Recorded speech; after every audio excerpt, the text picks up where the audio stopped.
Für diejenigen von euch, die das Handlettering lieber auf dem iPad üben möchten, da habe ich eine coole App für euch, das ist Procreate. Und ich will euch heute ein kurzes Intro in dieses Tool geben oder in diese App geben. Es wird nicht ein komplett ausführliches Tutorial sein, sondern es geht einfach darum, damit ihr euch zurechtfindet in diesem Tool. Und mehr dazu gleich nach dem Intro.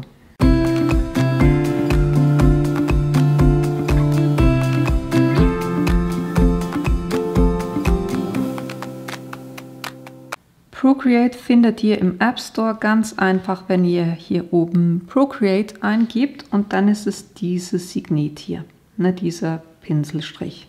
So muss das Icon aussehen, Procreate. Wenn ihr das runterladet, das kostet oder kauft, das kostet ca. $20, ist eine einmalige Gebühr und ich sag's euch, das ist echt für das, was das Tool bietet, nix, wirklich. Das ist eines der großartigsten Tools, das ich je irgendwo runtergeladen habe.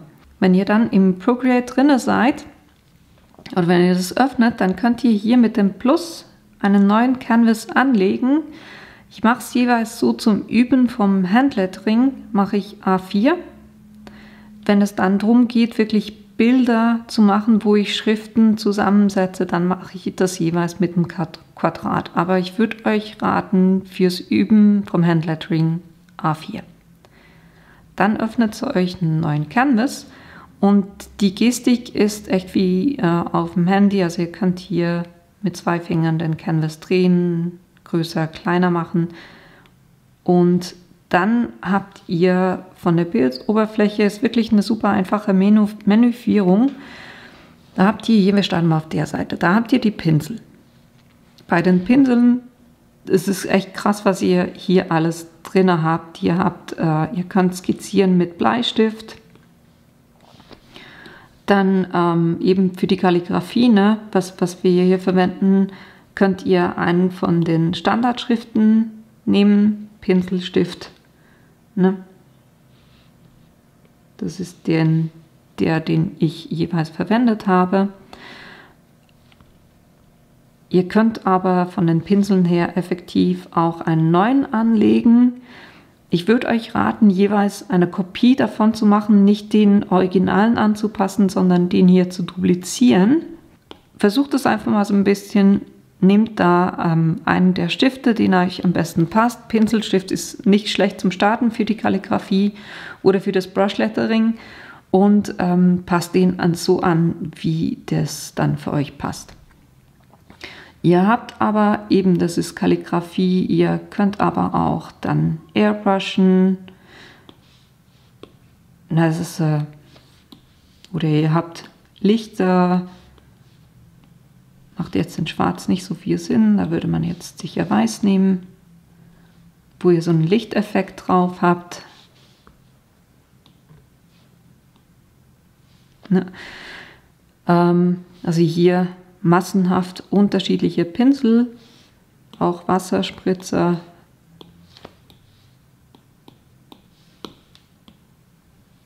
Die ihr da zeichnen könnt. Das ist echt, die Auswahl ist riesig schon von dem, was es gibt. Und dann kann man aber auch Pinsel sogar importieren oder komplett einen neuen anlegen. Also hier massiv viele Möglichkeiten. Dann der Wischfinger. Ich zeige euch kurz, was das ist. Machen wir kurz hier alle Sachen weg. Und das ist das Schöne, ne? Also ihr könnt, wenn ihr was gemacht habt, vielleicht von der Gestik her, ich habe was gezeichnet, passt mir nicht, ich gehe mit 2 Fingern, klick drauf, weg. Da war doch gut, 3 Finger drauf, ist er wieder da. Also Gestik ist echt super. Jetzt wollte ich das weghaben, kurz beim Malen was machen und einerseits einen blauen Strich hoch machen und dann mache ich einen roten Strich runter. Einfach um euch zu zeigen, was dieser Wischfinger macht. Weil der Wischfinger macht nichts anderes, als er nimmt die Farbe von hier und zieht die hier rüber. Oder wenn ihr vom Blau darüber geht und so könnt ihr quasi Farben mischen. Es ist eine Möglichkeit, ich verwende die praktisch nicht. Dann haben wir, wenn ihr irgendwas gezeichnet habt, könnt ihr auch hier mit dem Radiergummi ganz einfach löschen. Und was ich vergessen habe beim Pinsel zu sagen, hier drüben stellt ihr die Größe ein. Das heißt, wenn ich ganz klein starte mit dem Pinsel, dann ist er ganz dünn. Und dann kann ich hier ganz hoch gehen und dann sieht das so aus. Das heißt, hier reguliert ihr die Größe des Pinsels. Und hier reguliert ihr, diese zweite Balken ist die Deckkraft.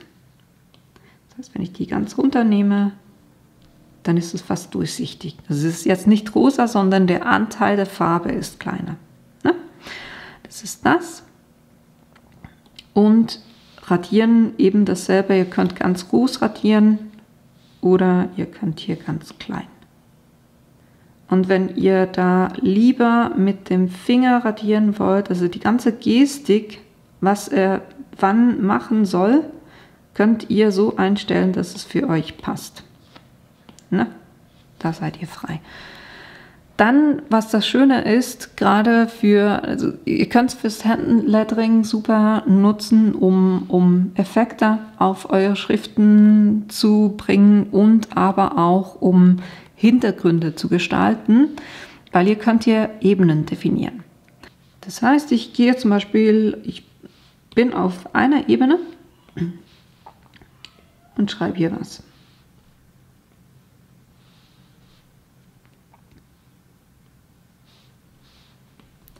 Dann füge ich eine Ebene hinzu und ziehe die runter unter dieser Ebene. Was er jetzt macht, wenn ich hier zum Beispiel, wie vorhin gezeigt, diese Wassertropfen nehme und die so quasi als Effekt dahinter bauen will,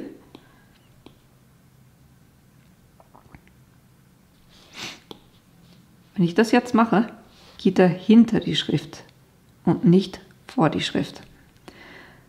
Wenn ich jetzt auf diese Ebene gehe und da sage Plus, das heißt eine neue Ebene, und jetzt will ich mit, keine Ahnung, Weiß, zerfließendes Wasser, irgend so einen Effekt da drauf, dann zeichnet der über dieser Ebene. Also hier könnt ihr wirklich wunderbar mit den Ebenen spielen. Ihr könnt die Ebene löschen, ihr könnt sie duplizieren, ihr könnt sie sperren. Wo macht jetzt zum Beispiel, und ausblenden, einblenden natürlich auch. Ebene duplizieren macht dann Sinn, zum Beispiel, wenn ich jetzt sage, das ist mein Hintergrund und ich dann sage auswählen und den leicht verschiebe. Das seht ihr jetzt gar nicht so gut. Aber jetzt gehe ich wieder auf diese Ebene und sage, mach eine Alpha-Sperre. Alpha-Sperre heißt, ich kann alles, was jetzt zeichnet, zeichnet es nur da, wo es jetzt schon Farbe hat, auf dieser Ebene. Sagen wir, ich gehe jetzt auf Gelb rüber und ich bin jetzt auf dieser Alpha-Ebene. Ne? Jetzt fahre ich da drüber. Dann kann ich wunderbar für meine Schrift einfach einen Schatten generieren und kann den auch so verschieben, wie ich das gerne möchte. Ne? Das ist eine Möglichkeit. Die Deckkraft, also dieses N hier, die macht dann zum Beispiel, also ich verwende das, wenn ich mache hier mal eine neue Ebene. Die anderen habe ich ausgeblendet. Jetzt sage ich hier, ich füge was ein. Jetzt habe ich diesen Teddybären und ich möchte den nachzeichnen. Dann gehe ich hier einfach mit der Transparenz ein bisschen runter, damit ich auch sehe, was ich mache. Und dann sperre ich den, füge eine neue Ebene oben drauf, nehme dann auch einen passenden Stift.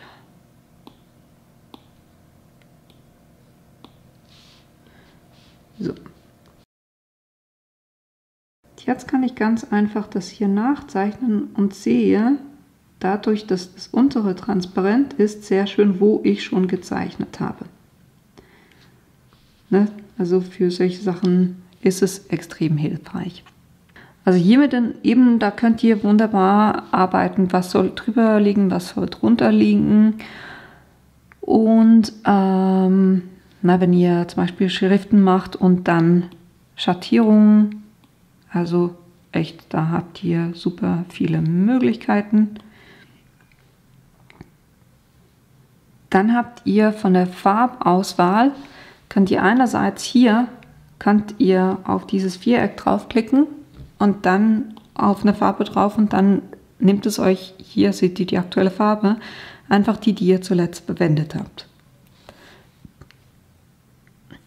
Wenn ihr hier oben auf die Farbe drauf geht, habt ihr verschiedene Möglichkeiten. Einerseits ist es das Farbrad, das heißt, in welche Farbfamilie will ich hier reingehen, hier zum Beispiel Rot. Jetzt macht der per se noch nicht viel, sondern ich sage dann hier drinnen, für den dunklen Bereich, im hellen Bereich, hier kann ich dann definieren, wie soll die Farbe aussehen. Und hier zeigt es euch immer an, das ist die aktuelle Farbe, das war die Farbe, die ich vorhin hatte, das ist jetzt schwarz, seht ihr halt gerade nicht so gut. Ihr habt aber hier auch einen Verlauf, das heißt, es sind die Farben, die letzten Farben, die ich verwendet habe und könnt da auch immer wieder drauf zugreifen. Das ist die Ringauswahl. Dann habt ihr aber auch die klassische Auswahl, wo ihr mit Schieberegler sagen könnt, in welcher Familie das so machen könnt. Dann habt ihr aber auch, und das ist extrem cool, ihr habt zum Beispiel das Color Wheel. Das heißt, wenn ich hier sage, das ist grün, dann sagt es mir, das ist meine Komplementärfarbe. Zum Beispiel, wenn ich sagen will, komplementär teilen, dann sucht er sich immer die 2 Punkte aus, die am besten hier zu meiner ausgewählten Farbe passen. Ich kann sagen analog, das heißt, dann bleibe ich quasi in meiner Farbfamilie drin und der geht einfach an die daran liegenden Farben. Ich kann sagen triadisch, dann bleibt er in diesem Triangel drinne und gibt mir Farbauswahl. Oder ich kann tetraisch sagen und dann habe ich 4 Punkte insgesamt, wo ich die entsprechende Farbe suchen kann. Das ist das mit den Komplementärfarben. Dann kann ich aber auch Werte eingeben. Wenn ich weiß Hue, Saturation und Brightness, kann ich hier die Schieberegler oder ich kann auch direkt das eintippen. Ich kann mit Red, Green, Blue die Werte eingeben oder ich kann auch die hexadezimalen Farben eingeben. Und dann gibt es noch Farbpaletten, aus denen ich auswählen kann. Also hier von den Farben, echt, das ist eine riesen Auswahl, die ihr hier habt. Und was ich hier auch nicht gesagt habe, die Hintergrundfarbe könnt ihr natürlich ändern, also so wie euch das gerade am besten passt. Ich kann hier das Auswahlwerkzeug, da kann ich das Element, wo ich gerade auf der Ebene drauf bin, kann ich nehmen. Ich kann das verschieben, ich kann das größer und kleiner machen. Das könnt ihr hier auch Freiform machen oder gleichmäßig oder verzerren, verformen. Ihr könnt horizontal spiegeln, vertikal spiegeln. Also ihr habt echt viele Möglichkeiten. Dann das Ausschneiden, auch automatisch Freihand, Rechteck, Ellipse. Das ist super praktisch. Dann habt ihr jenste kleine Anpassungsmöglichkeiten. Zum Beispiel eine Gaußsche Unschärfe dazu hinzufügen, eine Bewegungsunschärfe, einen rauschenden, flüssigen, also hier habt ihr noch spielerische Möglichkeiten. Und dann habt ihr unter den Aktionen, das ist da, wo ihr zum Beispiel wenn ihr ein Foto einfügen wollt, das ihr nachzeichnen wollt, oder ihr könnt auch direkt ein Foto aufnehmen. Ihr könnt aber auch Text hinzufügen, zum Beispiel Hello. Dann könnt ihr den Stil bearbeiten, was auch immer ihr hier gerne für eine Schriftart haben möchtet. Die Größe, Deckkraft, Ausrichtung. Das ist super, weil das hatte Procreate, ich behaupte vor einem halben Jahr gab es das noch gar nicht. Das war genau das Manko, dass man eben Schriften nicht hinzufügen konnte. Kann man jetzt, also von dem her habt ihr hier auch viele Möglichkeiten. Die Aktionen ist auch da, wo ihr Sachen dann exportiert. Quasi, ihr könnt das Ganze als Procreate-Datei, PSD, PDF, JPEG, PNG, TIFF-Datei.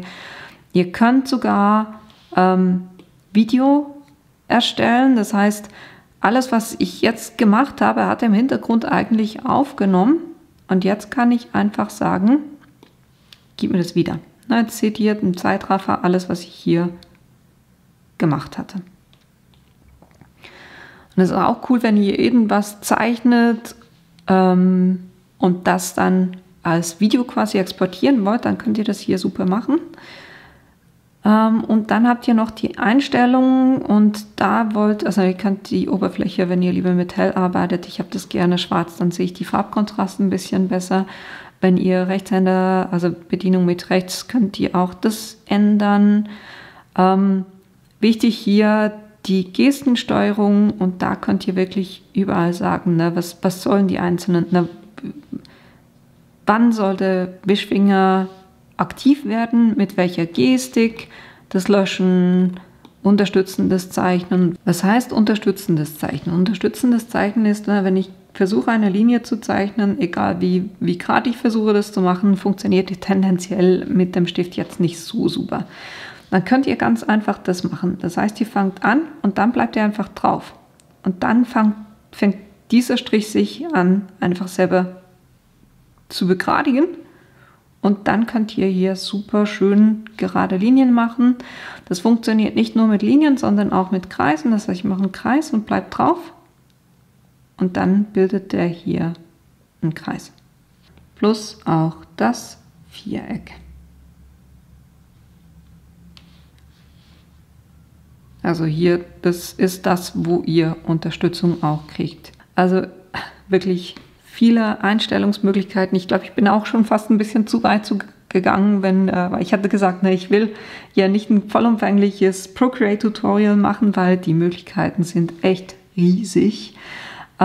Es geht mir darum, dass ihr einfach mal so ein bisschen wisst, wie ihr dieses Tool anwenden könnt, damit ihr dann auch schöne Schriftbilder dann machen könnt oder jetzt im Anfang halt einfach das Handlettering überhaupt üben könnt.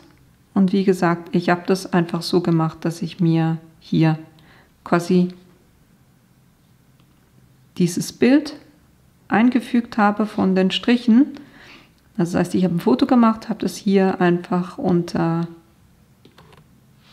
Aktionen hinzufügen, Foto einfügen gemacht und dann habe ich das hier effektiv gesperrt, damit ich da nichts dran mache und alles, was ich weitermache, mache ich auf der nächsten Ebene quasi.